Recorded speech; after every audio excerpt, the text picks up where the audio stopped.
มื้อนี้จ้าแม่ดาวสิพาไปเบิ่งแปลงผักอยู่ข้างบ้านเนาะจ้ะอันนี้เป็นผักคะน้านะคะคะน้าที่เราปลูกเองนะได้เวลาตัดแล้วจ้ะอ่อนกรอบดีหลายจ้ะพอน้ำหลายบ่ขมบ่หยังเลยเนาะจ้ะรดน้ำยามมื้อเช้ามื้อแลงว้ามันสิแปลงผักสิท่วมน้ำตายพู้นละจ้ะอ่านี่คะน้าต้นใหญ่แล้วก็สวยมากๆเลยนะคะกลัวไม่พอนะคะย้านแต่เจ้าของบ่อิ่มจ้ะไปตัดผักกาดขาวมาอีกค่ะอันนี้เป็นผักกาดขาวที่สวยมากๆเพราะว่ามีแต่แมลงเจาะเพราะว่าบ่ได้ใส่ยาฆ่าแมลงจ้าอันนี้จ้ะพายใบก็ส้อยเบิดแล้วจ้ะแต่ว่าก็บ่เป็นหยังเนาะบ้านเฮากินแบบปลูกแบบ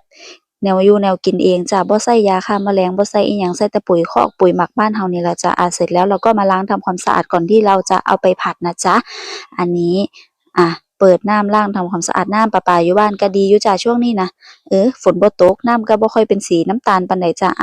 ตั้งกระทะผัดกันแล้วจ้ะก็ผัดแบบง่ายๆจ้ะใส่น้ำมันหอยอะไรธรรมดานะคะทีนี้ก็จะมาตำแจ่วนะคะนี่เห็นบ่ไข่เจียวคือเป็นตาแซ่บเด้อจ้ะคือเป็นคนทอดไข่เป็นตาแซ่บคักแท้เบิ่งดูล่ะหลวงอู้หูยอยู่